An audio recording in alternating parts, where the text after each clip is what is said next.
mon prénom c'est Fabienne.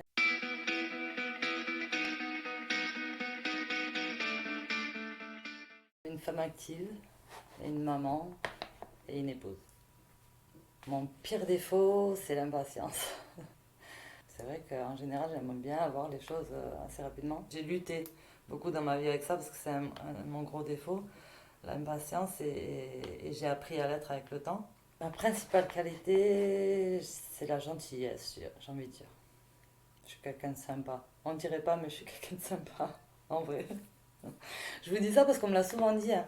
On m'a souvent fait la réflexion que j'avais l'air de quelqu'un d'hautain, de fermé, de froide. On m'a très souvent dit quelqu'un de froide. Alors qu'en vrai, non, je suis assez gentille comme fille. Je pense que ma plus grosse compétence, c'est d'arriver à tout gérer et à tout, et à être là pour chacun, c'est-à-dire que ce soit pour mon mari, pour mes enfants, pour mon foyer, pour mon travail, pour arriver à gérer sur tous les fronts. Et après, je n'ai pas une qualité ou une compétence en particulier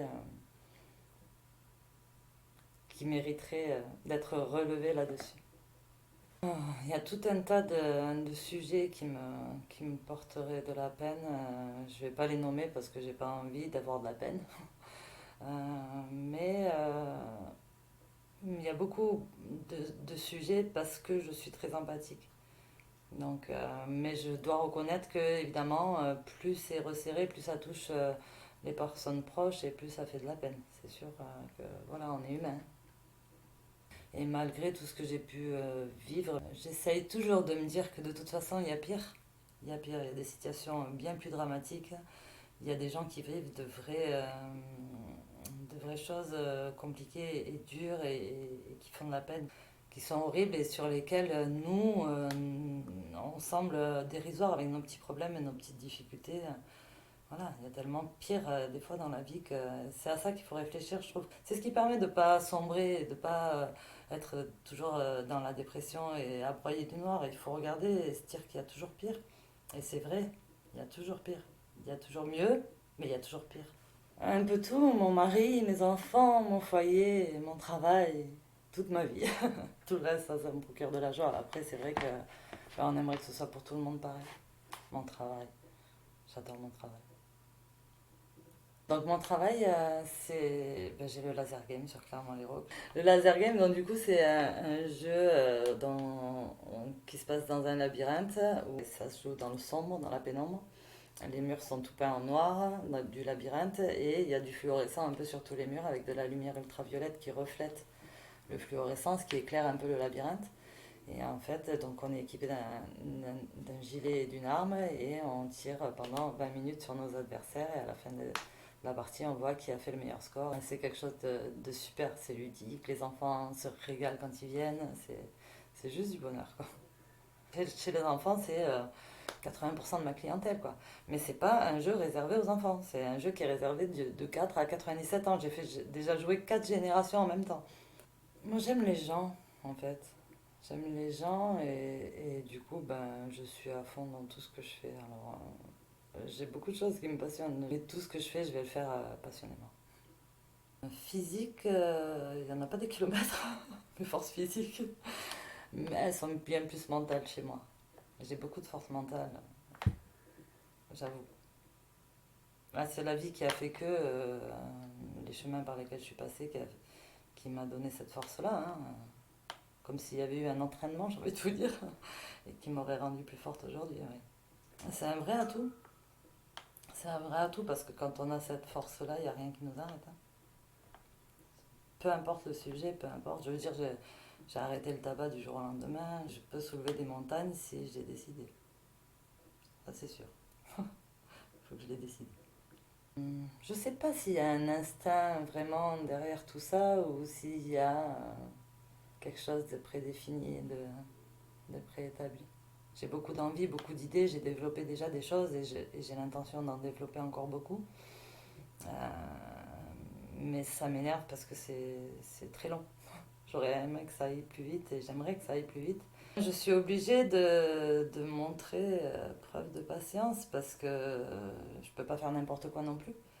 Euh, donc je suis obligée de patienter. Je suis assez têtue. C'est ce que je dis, ouais, souvent, j'ai ce côté obsessionnel et si je veux quelque chose en général, j'arrive à l'obtenir. Mais je ne sais pas si on doit appeler ça de l'obsession, si on doit appeler ça une compétence. Moi, je dirais plus que c'est ouais, de la force. De la force d'aller au bout de ses envies et de ses rêves. C'est ça. Ça a été, comment vous dire, génial de devenir patron. C'était ce que je voulais faire. Je voulais pas juste monter un laser game pour faire plaisir aux enfants. Je voulais également devenir moi responsable de mon entreprise et être moi la patronne. Ça, c'était très clair pour moi. J'aime ce loisir d'être patronne dans le sens que, oui, j'ai la liberté des décisions, liberté de faire comme je l'entends. Mais après, c'est pas pour dire d'avoir des esclaves ou quoi que ce soit, parce que je suis pas comme ça en vrai. Après, j'ai un petit peu de mal avec ça, parce qu'en ayant été salariée toute ma vie, eh ben, j'avoue que souvent, je suis plus dans la position d'une salariée que d'une patronne, et que j'ai de la difficulté à être une réelle patronne au niveau des salariés, parce que je vais être trop sympa, parce que je vais me mettre trop à leur place. Et ça m'a joué des tours, hein. Ça m'a joué des tours déjà, plusieurs fois. Et après, ben, c'est le problème. Quand on est trop sympa, si un jour on dit quoi que ce soit ou quoi, ben après, ça y est, on est.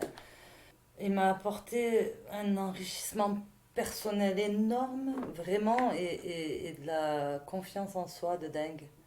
Parce que ça a été la preuve de ce que je prévoyais, en fait, de toujours de ce que je voulais faire. Et ça a été l'aboutissement de mes rêves et donc du coup la preuve de mes compétences finalement pour le faire.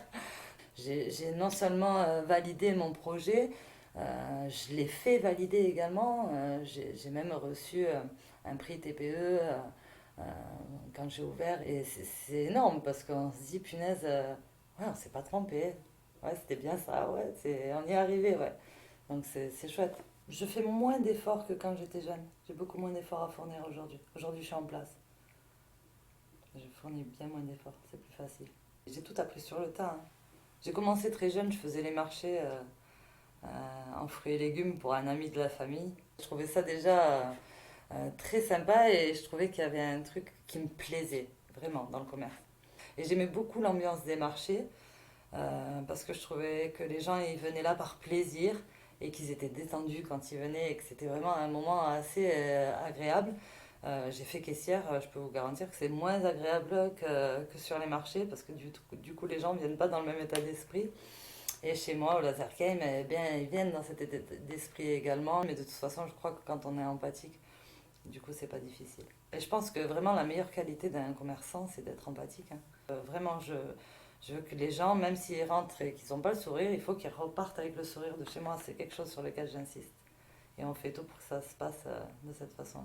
Et j'ai dû apprendre beaucoup de choses que j'étais loin de m'imaginer, que je connaissais pas. Et ça a vraiment été une bataille administrative. Pendant au moins un an pratiquement, j'en voyais plus la fin de ces papiers, de courir à droite, à gauche, les autorisations, les droits, les non-droits. Oh là là, c'était vraiment l'urbanisme aussi, le MI. Moi qui n'y connaissais absolument rien avec mon BEP sanitaire, je peux vous dire que ça a été coriace. Ça a été la partie la plus pénible pour moi et la plus difficile. Ça a vraiment été de devoir me battre avec tout ça, tout ce qui était administratif. En plus pour quelqu'un qui n'est pas patient, croyez-moi que c'est pas génial. J'ai mon bagage, j'ai des choses derrière moi et qui me permettent de vous dire haut et fort que même quand il y a des difficultés, il ne faut pas perdre l'espoir et il faut continuer, il faut avancer et il faut se battre pour mériter son bonheur. J'ai envie de dire à tous les gens qui n'ont pas les moyens et qui n'ont pas de compétences particulières, qui n'ont pas l'impression d'avoir eu quelque chose dans leur vie et qui ont juste un projet dans lequel ils croient, ben foncez, foncez. Et de là, tout le reste va découler. J'apprécie beaucoup l'humour, mais pas toute forme d'humour. Après, je crois qu'on a tous le sien. Il y a des choses qui nous font rire, des choses qui me font moi. J'aime beaucoup les gens qui ont de l'humour. Euh, J'aime les gens qui sont gentils, généralement. Euh, J'aime les gens qui sont assez intelligents aussi. Enfin, du moins, pas forcément intelligents, mais les gens cultivés parce qu'ils apportent énormément. Ma famille. Ma mère, mes enfants, mon mari, ma famille, voilà, ça c'est la base, c'est le pilier. Sans tout ça, j'ai rien. Je pourrais avoir un laser game et m'éclater dans mon laser game, mais si quand je rentre chez moi c'est vide, aucun intérêt. Mon foyer c'est ma base, c'est vraiment le centre de ma vie. Après, le reste c'est que du bonus, que du plus, et que du bonheur supplémentaire.